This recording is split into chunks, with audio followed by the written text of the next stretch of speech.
Thank you for listening to Life Improvement Radio. You are listening to a rebroadcast of a previously recorded show. And I do know I have my author on the line. I'd like to welcome to the program author George O'Connor, author of Mighty Apollo. How are you, George? And thanks for calling. Thanks so much. I'm doing pretty good. How are you doing? Fantastic, George. First time at the Mighty Book Fair? No, actually, it's either my third or my fourth. I've been promoting this series here for a few years, and I also do picture books, so I've been down in that capacity. I guess I'm getting to be an old hand at the Miami Book Fair. Hey, that's a good thing, right? It's good to I'm not going to complain. No, why complain? Just keep going, right? Yeah. And then just you never know these experiences and all this stuff. So tell us a little bit about your background, George. And I know Peter has really come up with some great research questions. I am throwing out things to learn more who you are, but my co-host has some great questions as well. But go ahead, George, with your background. All right, so my personal history is I was one of those guys, and I think we all know this type of kid, the kid who sat in the back of the classroom and drew pictures all day when he should have been paying attention. And my favorite things to draw were monsters and muscle men and pretty ladies. And then at some point, about third grade, I was introduced to Greek mythology for the first time. And that was kind of like a religious experience for me. You know, it's like, wait, the stuff I love to draw, it's all here. And it kind of, it was a real transformative effect for me. So now that I'm like a grown old man, this is what I do for a living. I just do these comics that retell Greek mythology, like kind of combining superhero aesthetics with classic mythology. What was your first experience kind of getting into Greek mythology? Was it like through a class? Was it through a group some kind? What was it? It was this, I was in this, so I grew up in a place called Smithtown, New York. And there was a special program. It was like an experience in education. I don't remember. It was called STEPS, which is an acronym for something. Probably Smithtown TEPS. I'm not sure. But we kind of were given these immersive training, studying experiences where 2 times a week we would meet in these groups and we would just like really study the heck out of one particular subject. Like we did the local native peoples for a while. We did Rube Goldberg inventions, and we did Greek mythology. So this was it was really great. Like we did stuff like, we had to dress up as our favorite god and deliver an oral report, and we got to draw lots of pictures of them and all this stuff. And it was it was such a great introduction. And for me, I was a little boy who liked, to draw monsters, and that was the sort of stuff I really couldn't do without getting in trouble in class. And to be introduced to this sort of thing, it was like what I was encouraged to do, and I was like, this is the best thing ever. And these stories became my favorite things, like, in the world. All right, and that's the kind of thing where you find these likes and you say, okay, I'm going to write about them, and that's what's being a writer. Right?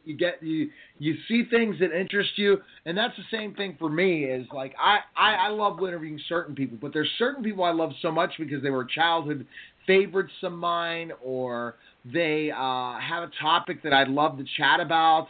So that's the same thing in your projects. As you say, I control what I want to write about. I got published. I've had success.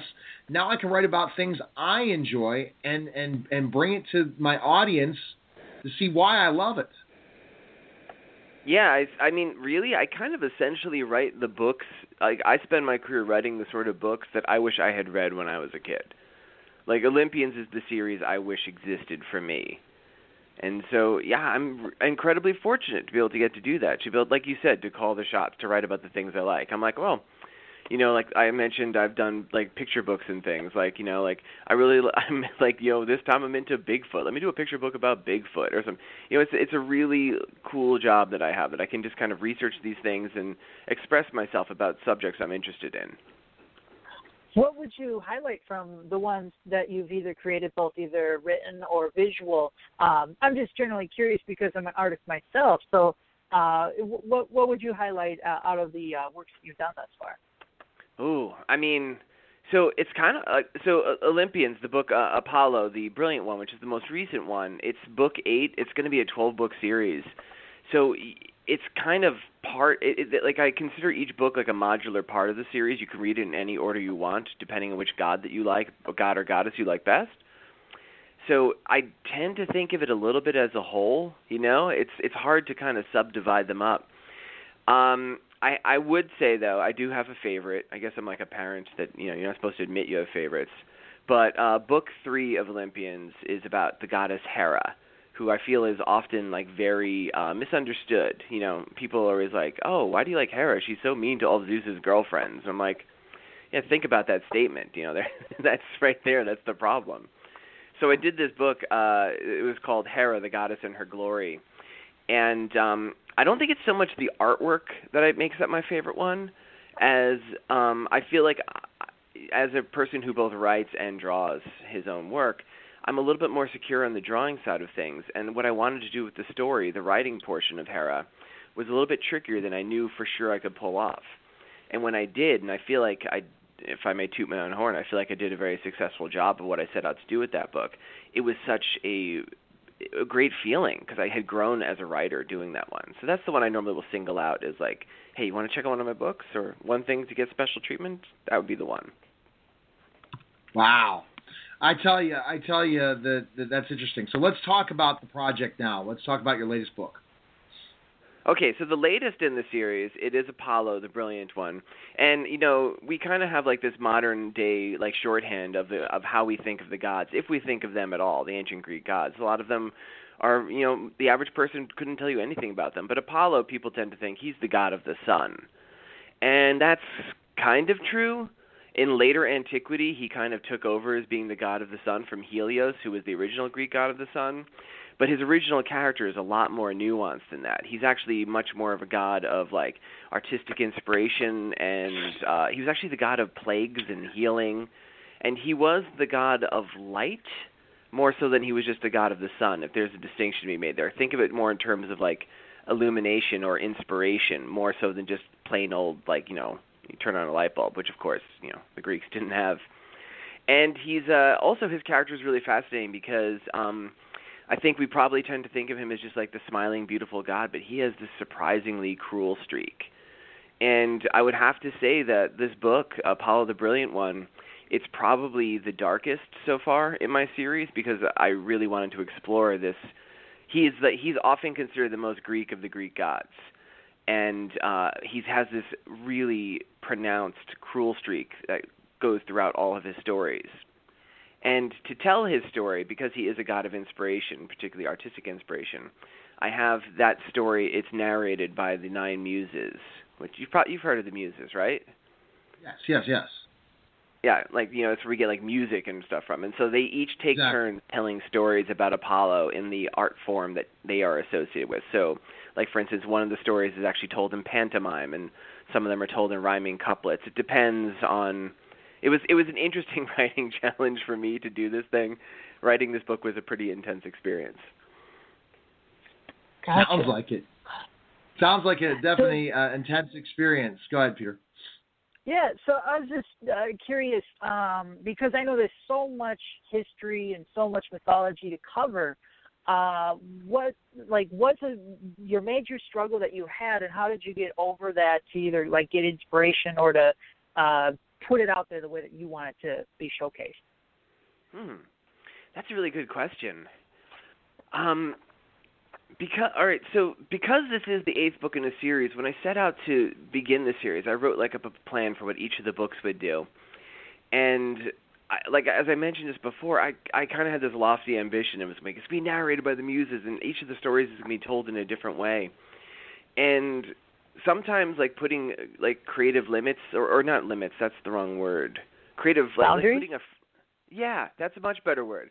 Boundaries like that, it can really inspire creativity because you have to work within this set of boundaries, but it can also make things very difficult. And there's like a part of the book that I wrote in the iambic pentameter, and like I had to spend a couple days just like really trapped in like that sort of, not trapped, man, I keep using like really kind of negative weasel words to describe this. Confined within that area of like thinking in terms of that meter. This was definitely one of the most challenging books to write, which, of course, going back to what I said about Hera, made it a very rewarding book, ultimately, because the writing is the part I'm less secure on. The drawing ends up being like almost like a stress release for that. And one of the great things about drawing books about the Greek gods is you get to draw such beautiful things. It's these like literally beautiful Olympian figures and all these, like Arcadian landscapes, and then you get to draw crazy monsters and all these beautiful colors. It's so I guess it's less of a challenge. Yeah, I'll go with that's a challenge, but it was a challenge I really enjoyed and savored.